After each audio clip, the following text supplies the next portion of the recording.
මට හිතෙන්නේ නැහැ ඔයාව රවට්ටන්න. මං කැමති නැහැ ඔයාගෙන් දේවල් හංගන්න. ඒතයි මං එහෙම කරන්නේ. මාව දැනෙන්නේ නැති, හඳුරන්නේ නැති, මාව දන්නේවත් නැති මිනිස්සෙක් වෙනුවෙන් ඇයි මං මෙහෙම දේවල් පරිස්සම් කරන්නේ?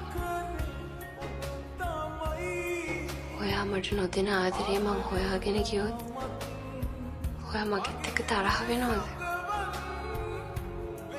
විශ්ව, ඔයා මට නොදෙන ආදරේ මං හොයාගෙන ගියොත් ඔයා මගෙත් එක්ක තරහ වෙනවද?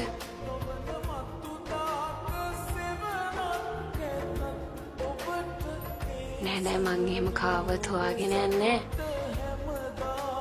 ඒ වුණාට මෙහෙම දේවල් වෙනකොට ඇඟට එන දේවල් පාලනය කරගන්න තියෙන ශක්තිය නැති වෙලා යනවා. හරියට නිකන් ඇඟට විස බීජයක් ඇතුල් වෙනවා වගේ. ඔයා මට බෙහෙත් දෙනවා නම් මට ඒ විස බීජ ඇඟෙන් පන්නලා දාන්න පුළුවන්.